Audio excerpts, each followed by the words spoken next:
Karon, tuna nato ang pulong sa Dios uban sa sermon nga giuluhan, ang mga butang natuman sumala sa Biblia.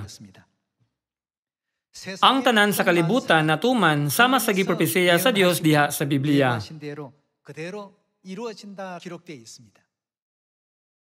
Kung atong tanawon ang Daniel ug ang Revelation, atong makita ang mga record sa Babylonia diin nagpuyo si propeta Daniel. Media Persia, Gresya, Roma, ug ang papasi. Ang tanan nahitabo sumala sa pulong sa Dios. Sa dihang ang Dios mingon nga ang gingharian mabahin ngadto sa napulo ka gingharian, kini nahitabo. Dugang pa, unsay gingon sa Dios bahin sa Gresya? Sama sa gingon sa Dios, ang mananap adunay upat ka ulo. Ang Gresya na bahin sa upat ka gingharian, ubos sa upat ka general, human namatay si Alexander the Great. Unsay atong masabtan gikan niini? Dili ba mapamatud-an nato nga ang tanang butang natuman sumala sa Biblia? Dugang pa niana, sumala sa libro sa Job, asa gibitay ang kalibutan? Gibitay kini sa kawanangan. Gisultihan kita sa Dios nining siyentipikanhong kamatuoran sa wala pa madiskubrihi sa mga tao ang gravitation. Busa, atong mapamatud-an nga ang tanang butang sa kalibutan nahitabo sumala sa Biblia. Dili ba kini ang nagapahayag sa atong kaugmaon? Masaligon kita nga makaingon, kami adunay malaumon nga kaugmaon. Kini tungod kay ang tanan natuman sumala sa Biblia. Unsay record sa Biblia bahin sa atong umaabot? Dili ba kita anaa sa gingharian sa langit? Kitang tanan magpuyo sa mahimayaong higayon, diin makatagamtam kita sa kinabuhing walay katapusan ug mga panalangin uban sa Dios. Busa, dili gayud kita magunahuna nga ang mga talanawon lamang sa kasaysayan nga na-record sa Daniel ug Revelation ang natuman. Wala nay lain nga matuman. Atong pamatud-an nga ang matag panghitabo natuman sumala sa Biblia pinagi sa pagpakli sa 1 Corinthians chapter 15. 1 Corinthians chapter 15. Sa 1 Corinthians chapter 15 verse 3, kini nahisulat, gitudlo ko kaninyo ang akong nadawat nga mahinungdanon kaayo. Kini mao nga si Kristo namatay alang sa atong mga sala. Sumala sa unsa? Sa naisulat sa kasulatan. Sa laing pagkasulti, sumala sa Biblia. Gilubong siya og sa ikatulo ka adlaw gibanhaw, usab sumala sa unsa? Sumala sa naisulat sa kasulatan. Nagpakita siya kang Pedro ug unya ngadto sa 12 ka mga apostoles. Nasulat kini sa verse 3 ug 4 nga si Kristo namatay alang sa atong mga sala ug nabanhaw sumala sa Biblia.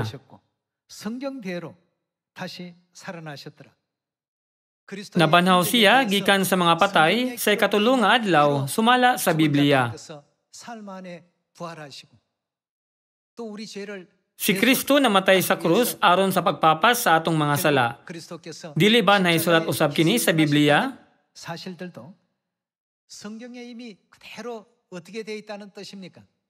Ang tanan gipropesiya na sa Biblia, dili ba?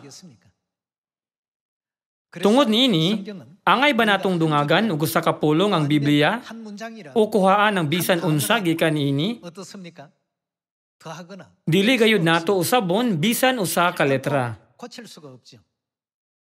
Busa, atong masabtan nga ang tanan nagpadayon sumala sa Biblia sama sa akong gihisgutan sa uluhan sa sermon karon.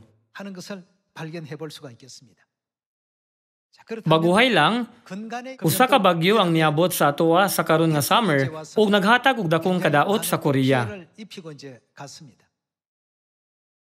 Sa wala pa kana, ang kusog nga ulan mao ang hinungdan sa daghang kadaot sa metropolitan nga lugar ug sa sentro nga rehiyon. Lakip sa mga danyos, dili ba adunay aksidente nga may patay sa kinabuhi sa mga tao sa mga rehiyon sama sa pohang? Daghang nindot nga baybayon ug tag-as nga mga building ang nahimutang didto. Tungod sa nindot nga talan-awon, daghang mga tao ang namalit og mga apartment didto.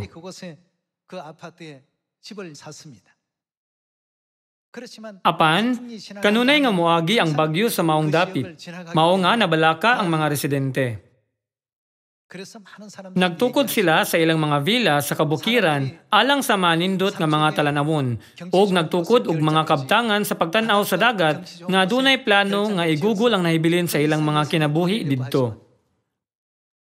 Bisan pa niana, sa pagkakita nining tanan nga makalilisang ug paghulga sa kinabuhi nga mga panghitabo sama sa mga dagkong sunog ug bagyo, ang mga tawo karon moingon, syempre, maayo ang mga lugar nga adunay maanindot nga mga talan-awon. Apan ang labing maayo nga lugar, mao ang luwas nga lugar. Wala ba kita nakaabot sa pinakaluwas nga lugar sa kalibutan pinagi sa pagsunod sa giya sa Biblia gikan sa Dios? Sumala sa Jeremiah chapter 4 verse 5, asa ang pinakaluwas nga lugar? Gisultihan sa Dios ang tanang katawhan sa pagdali paingon sa Siyon sa walay langan. Kinahanglang maghatag kita og walay katapusang pagpasalamat sa Dios Elohim nga nagpili kanato sa wala pa buhata ang kalibutan ug mitultol kanato ngadto sa luwas nga lugar. Sa katapusang mga adlaw, ang mga katalagman sa klima dili lamang mao ang katalagman. Ang Dios nagingon nga sa katapusang mga adlaw, ang tibuok kalibutan pagahukman pinagi sa kalayo, ug kinahanglang mopuyo kita sa labing luwas nga lugar. Atong ablihan ang 2 Peter chapter 3. Tungod kay ang tanan atuman sumala sa giya sa Dios, kinahanglan nga kanunay natong sundon ang iyang giya. Atong tanawon ang 2 Peter chapter 3 verse 6. Sa chapter 3 verse 6 kini nahisulat,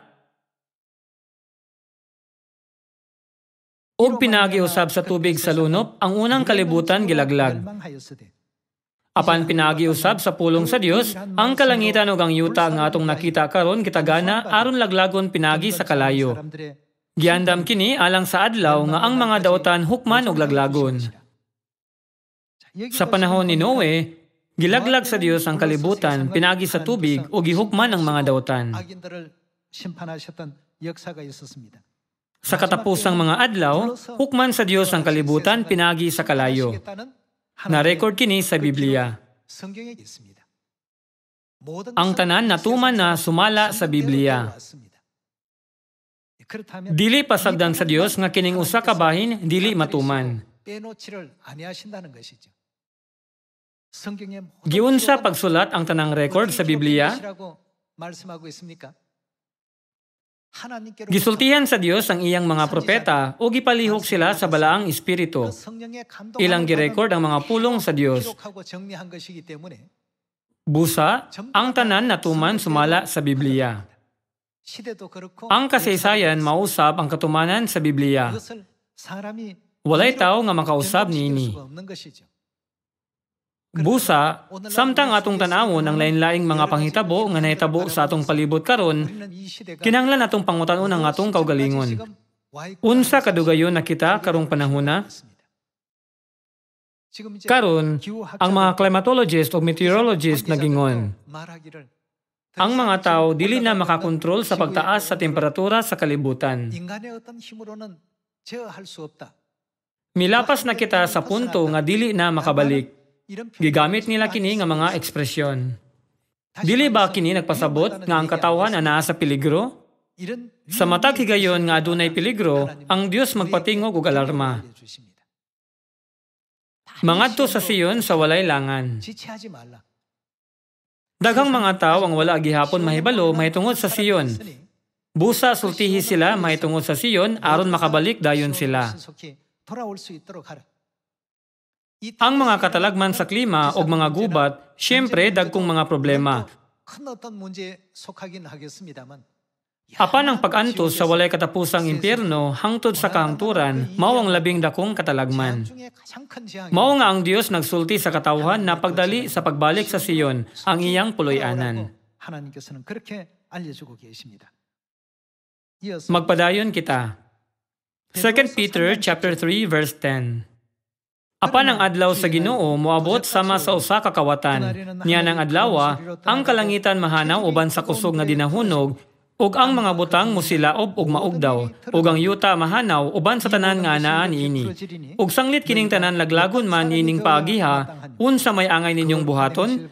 Kinahanglan nga magkinabuhi kamo nga balaan ug ihalad ang inyong kinabuhi ngadto sa Dios, samtang maghulat kamo sa adlaw sa Dios nga ang mga langit musilaob ug maugdaw ug ang mga butang mga tunaw tungod sa kainit. Apan nagpaabot kita sa gisaad sa Dios nga mawang bagong kalangitan ug ang bagong yuta diin maghari ang katarong. Busa, mga hinigugma, samtang nagpaabot kamo niya ng adlaw, paningkamot kamo pag-ayo nga mahimo kamong putli ug dili masaway sa Dios ug may pakigdait kaniya. Ang tanan nga naisulat sa Biblia natuman na. Dito mitungha ang Babylonia, Media Persia, Gresya, Roma, ug ang papasi. Sa tibuok kasaysayan sa kalibutan, ang mga gingharian natukod ug nawagtang sumala sa pulong sa Dios. Gipropesiya sa Dios ang kalaglagan sa Israel. Ug usab ang pagbalik sa Israel pinagi sa sambingay sa kahoyng igera. Kini nga propesiya natuman usab. Kini lisod sabton gamit ang sentido komon. Gawas sa Israel, aduna bay nasod nga nakapabalik sa ilang nasod human sa usa ka libo ug siyam ka gatos? Wala. Apan, sanglit na isulat man kini sa Biblia, ang Dios mawang nagpahitabo niini. Giunsa kini aron mahimong posible? Nahimo kini tungod kay ang Dios ang nanguna sa panahon ug sa tanang butang. Kining yuta gipanag-iyahan namo usa ka libo ka tuig na ang milabay. Busa palihog iuli kini kanamo. Sa tawhanong sugdanan, kini walay pulos. Nawala ang soberanya sa Israel niadtong AD 70. Apan nabawi niini ang pagkasoberanya niadtong 1948. Ang tanang butang nahimong realidad sama sa girecord sa Dios sa Biblia. Dili gayud nato tamayon ang mensahe gikan sa Dios diha sa Biblia. Matuman gayud kini. Mopadayon kita sa Zephaniah chapter 1. Sa Zephaniah chapter 1 verse 14 kini naisulat. Duol na kaayo ang adlaw nga ang Ginoo maghukom og pait kining palandungon. Muhilak unya bisan ang taong isog. Kayang maong adlaw, adlaw man sa kasuko, adlaw sa kaguol ug kapait, adlaw sa kadaot o kalaglagan, adlaw sa kangitngit o kadulom, adlaw sa panganod o sa dagom, adlaw sa pagpatingog sa trompeta o sa auhag sa pagpakigubat, batok sa kinutaang mga syudad o sa habog nga mga bantayanan sa paril. Miingon ang Ginoo, kastiguhon ko ang mga tao, o manglakaw unya sila sama sa buta, kay nakasala man sila kanako. Pabuhagayon ko ang ilang dugo sama sa tubig, o ang ilang unod mga dunot o mga baho. Sa adlaw sa kasuko sa Ginoo, dili makaluwas kanila ang ilang salapi ug bulawan. Ang tibuok kalibutan lamyon sa kalayo sa iyang kasuko, ug sa kalit uuhon niya ang tanang tao nga nagpuyo dinhi sa yuta. Wala gisulat sa Dios kini nga mga pulong sa Biblia aron sa paghadlok sa mga tao nga adunay usa ka makalilisang nga adlaw. Dili ba ang Dios naghatag nini nga mga pulong tungod kay kini nga mga butanga mahitabo gayod? Mopadayon kita sa chapter 2 verse 10. Chapter 2 verse 10. Mao kini ang ilang dangatan tungod sa ilang garbo, kay unsay ilang gibuhat sa katawhan sa Dios? Mahitabo kini kanila tungod kay nagbiyay-biyay ug nanghambog man sila batok sa katawhan sa Ginoo nga labing gamhanan.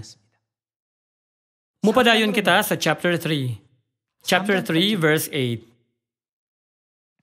Busa, hulata ang adlaw nga sudyaan ko ang kanasuran. Nakahukom ako sa pagtigom sa kanasuran ug sa mga gingharian. Aron ibubuo ko kanila ang akong kasuko ug ang nagdilaab kong kapungot. Ug ang tibuok kalibutan lamyon sa kalayo sa akong kapungot, nagingon ang Ginoo.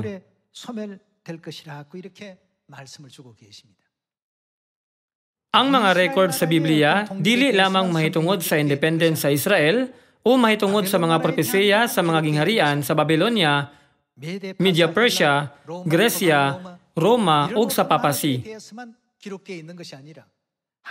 Girecord na daan sa Dios ang mahitungod sa mga mahitabo sa tibuok kalibutan pinaagi sa Biblia ug sa mga propeta. Moabot ang adlaw nga daghang mga tawo ang magpatuyang sa mga kabalaka sa kinabuhi. Moabot ang kagutom sa nasod. Ang mga linog kanunay nga mahitabo sa lain-laing mga bahin sa kalibutan. Mubuto ang mga gubat sa lain-laing mga lugar. Dugang pa niana, adunay daghang mga nasod diin duha o daghan pa nga mga nasod ang maghimog usa ka nasod.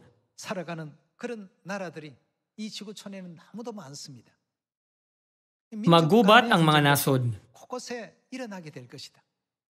Ang mga tao mapuno sa pagpatuyang sa pagkaon o pag-inom sa makahubog nga ilimnon aron makalimtan ang ilang sitwasyon. Ang pagtuo sa mga tao ngadto sa Dios mapuno sa pagpatuyang sa mga kabalaka sa kinabuhi. Apan, unsay angay buhaton sa langitnong katawhan? Kinahanglan kitang magtukaw ug magmaigmat. Gitudluan na kita sa Dios pinaagi sa Biblia bahin sa umaabot sa kalibutan. Kung dili kita magtukaw, unsay mahitabo sa atong pagtuo? Kini mahimong bugat.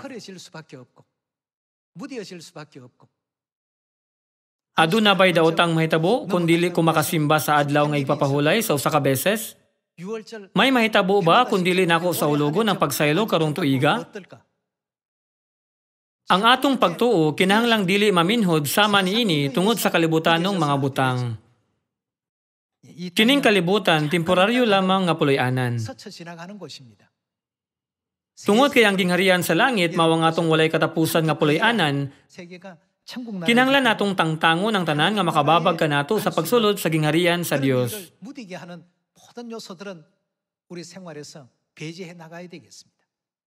Kinahanglan kitang magmalipayon uban ang pailob ug mudagan paingon sa gingharian sa langit hangtod sa katapusan. Sa propesiya ni Zephaniah, ang Dios nagingon, ang tibuok kalibutan lamyon sa kalayo sa akong kapungot. Sa pagkatinuod, ang tanang butang nahitabo sumala sa Biblia. Atong tanawon ang Ebanghelyo sa Luke chapter 21 verse 9. Sa chapter 21 verse 9, si Jesus mingon, kung makadungog kamog mga gubat o mga kagubot, ang Ingles nga Biblia tinaong nag-record sa ekspresyong mga gubat o mga kagubot, sa laing pagkasulti, kagubot, pag-alsa o kasamok. Ayaw kamo kahadlok kung makadungog kamog mga gubat ug mga kagubot kay kining mga butangat kinahanglan nga mahitabo gayud pag-una. Apan wala kini magpasabot nga mao na kini ang katapusan.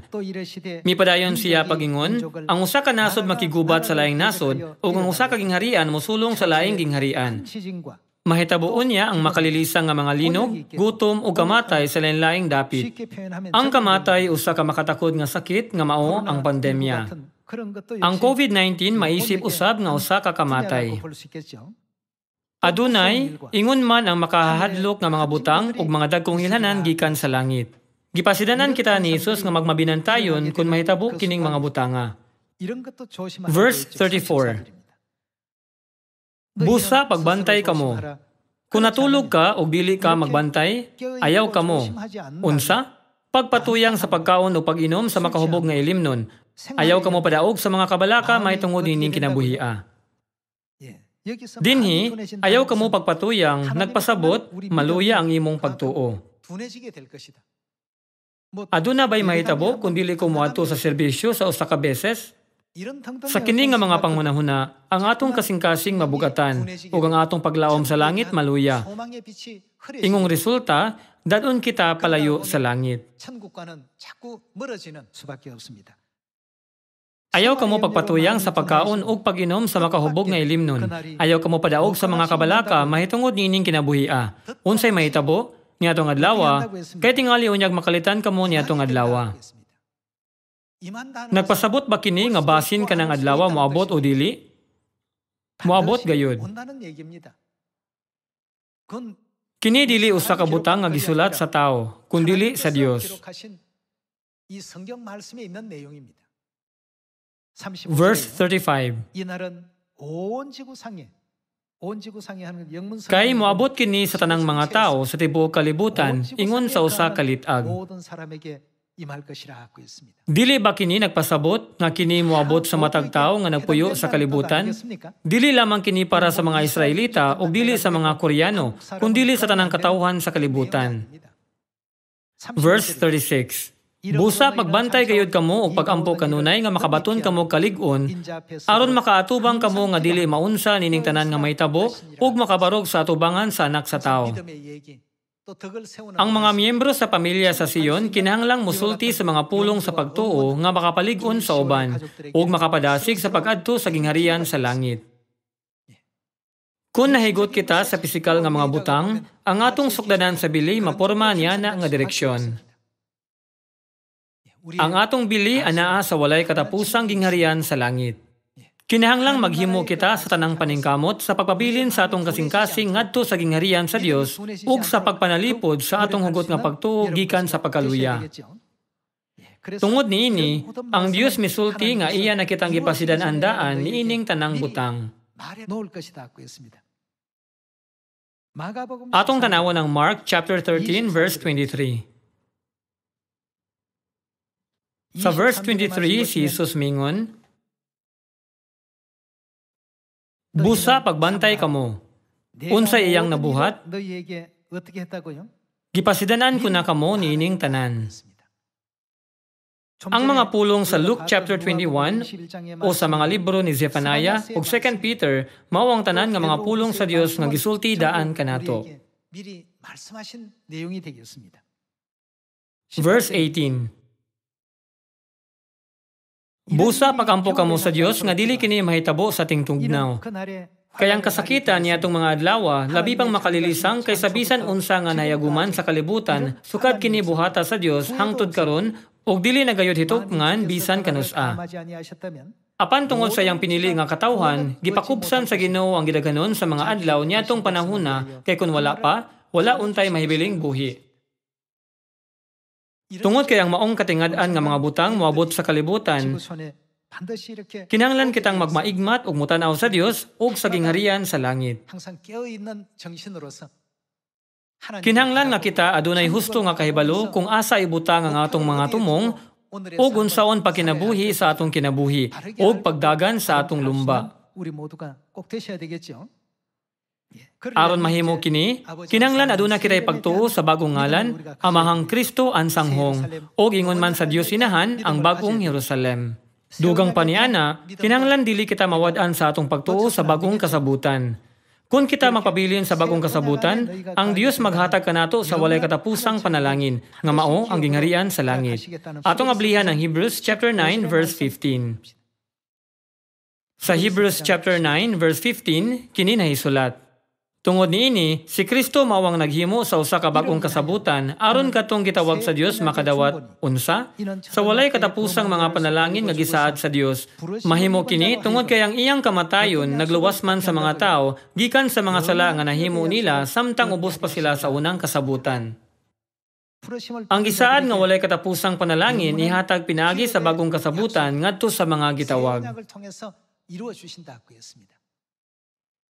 Busa, ang atong mga kasing-kasing kinahanglang dili gayud magpatuyang umutalikod sa bagong kasabutan tungod sa kalibutanong mga butang. Kinahanglang magmaigmat kita. Dili nato kalimtan kung unsa kabililhon ang adlaw nga igpapahulay o unsa kadako ang grasya sa bagong ngalan nga si Kristo ang sanghong o ang atong bagong Jerusalem nga langitnong inahan. Kinahanglan kitang magmata. Kinahanglang dili kita magduka sa espiritual. Sa sambingay mahitungod sa 10 ka dalaga, adunay 5 ka mga dalaga nga natulog. Wala sila nangandam og lana tungod kay nagduka sila. Dili sama kanila, gikinahanglan nato ang lana sa pagtuo. Kinahanglang magamping kita aron dili mabugatan ang atong pagtuo. Ang atong walay katapusan nga langit nung puloy-anan naghulat kanato. Sa adlaw nga kita mobalik sa atong mahangturong langit nung Pinoy-anan, kitang tanan kinahanglang makaadto sa langit, kauban sa langit nung amahan o sa langit nung inahan. Unya, taliwala sa mga butang nga nahitabo sumala sa Biblia, unsa ang gisaad sa Dios nga mahitabo kanato karong panahona? Atong ablihan ang Revelation chapter 22 verse 1. 요한계시록 22장 1절의 말씀 함께 보겠습니다. Atong tanawon kung unsa nga mga panalangin ang ihatag sa Dios sa langit nung katawhan nga mituo sa bagong ngalan o bagong Jerusalem nga langit nung inahan. Kadtong nagpuyo sa bagong kasabutan ug naghatag og pagdaig o paghimaya sa Dios sa Sion. 어떤 은총을 내리시겠다고 하셨는지 보도록 합니다. Chapter 22 verse 1. Gipakita usab sa anghel kanako ang suba sa tubig sa kinabuhi nga nagpangidlap daw kristal. Nagikan ang maong suba sa trono sa Dios ug sa nating karnero. Midagayday kini sa taliwala sa dalan sa syudad. Sa isikadapling sa suba, may kahoy nga naghatag sa kinabuhi nga mamungag kausa matag bulan ug ang mga dahon niini tambal alang sa kanasuran. Walay bisan unsa nga tinunglo sa Dios nga makaplagan diha sa syudad. Anaa sa syudad ang trono sa Dios ug sa nating karnero ug simbahon siya sa mga alagad niya. Makakita sila sa nawong niya ug ang iyang ngalan isulat diha sa ilang agtang. Didto wala nay gabii ug dili na sila magkinahanglan og mga suga o kahayag sa adlaw, kay ang Ginoong Dios mao may ilang kahayag ug maghari sila hangtod sa kahangturan. Mga igsuon, kini naka-record sa Biblia. Ang tanang pulong nga nahisulat sa Biblia kay matuman. Sa Ebanghelyo ni Mark, chapter 13, dili ba si Jesus nagingon, gipasidanan ko na kamo niining tanan? Ang Dios misulti kanato mahitungod sa mga katalagman ug sa iyang katapusan nga paghukom. Apan ang Dios misulti usab kanato sa himaya nga atong matagamtaman sa gingharian sa langit. Kini nga mga butang siguradong matuman. Busa, igo na kini aron kita adunay paglaom sa umaabot. Ang atong pagtuo kinahanglang mataw pag-usab matag adlaw. Aron walay mapakyas sa pagtagamtam niining himaya nga gisaad sa Dios kanato. Kung ang atong kasing-kasing magsugod sa pagpatuyang sa makausa, kaduha, ubisan na 10 ka beses, sa ulahi, dili na tumasabtan kung unsa kabililhon ng pagtuman sa bagong kasabutan o unsa kabililhon ng pagbaton o pagtuo sa Dios.